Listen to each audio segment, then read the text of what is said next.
Assalamualaikum warahmatullahi wabarakatuh. Saya Yahya Maulana Nasution ingin mengerjakan ujian tengah semester saya. Jelaskan konsep pengertian organisasi. Pengertian organisasi di atas. Pengertian organisasi dapat disimpulkan bahwa setiap organisasi harus memiliki empat unsur dasar, yaitu orang-orang atau sekumpulan orang bekerja sama dengan tujuan yang ingin tercapai.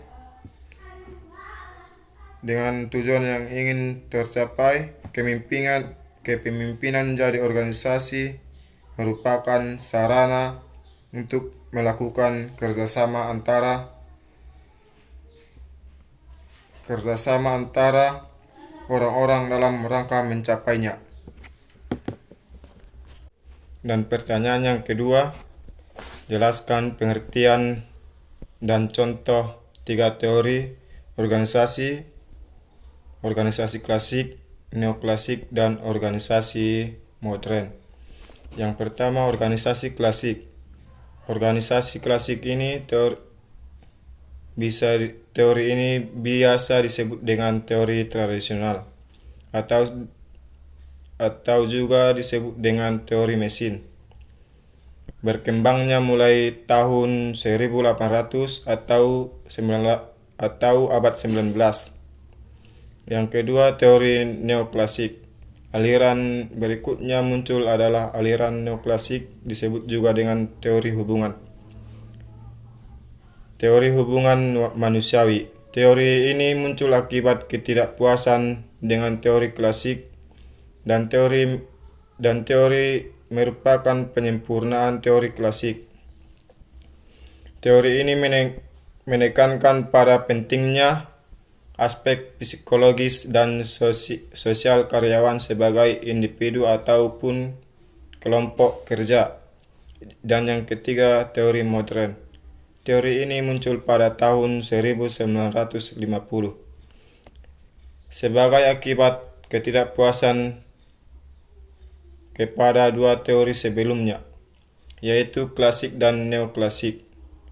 Teori modern sering disebut dengan teori analisa sistem atau teori terbuka yang memadukan antara teori klasik dan neoklasik.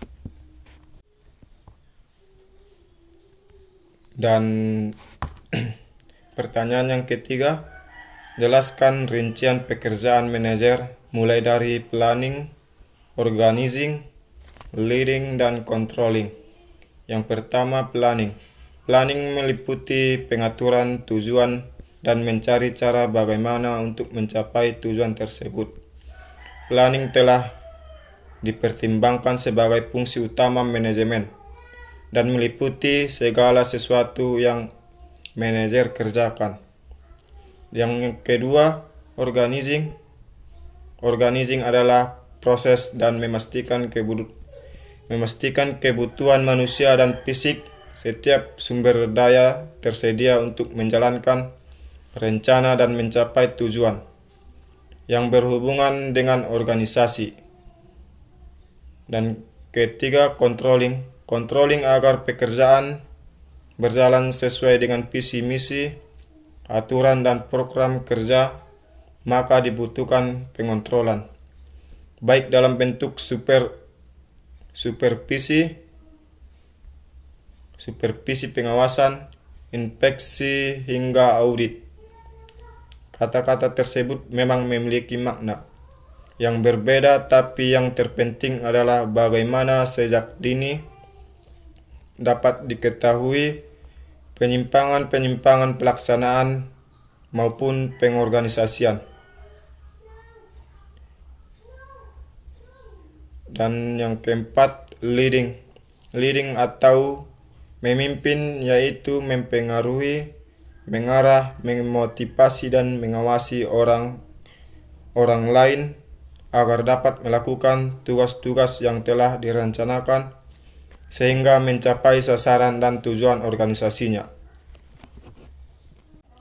Dan yang keempat, jelaskan proses pendekatan, peran manajerial, impersonal, informasional, dan desisional. Interpersonal roles atau peran antar pribadi.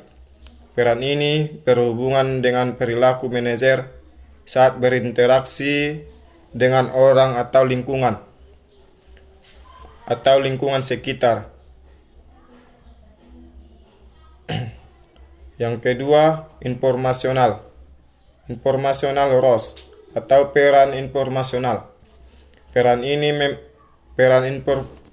informasional meliputi menerima, mengumpulkan, dan menganalisa informasi. Peran informasi dibagi menjadi 3: monitor,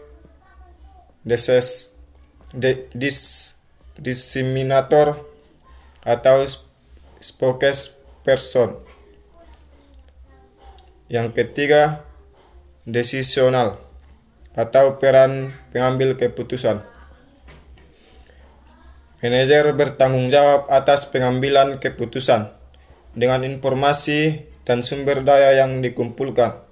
Manajer bisa memerankan decisional role atau tanggung jawab yang diembannya.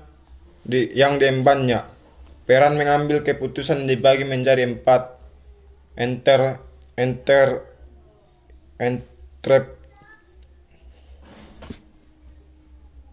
Dan pertanyaan yang kelima atau yang terakhir, sebutkan masalah komunikasi.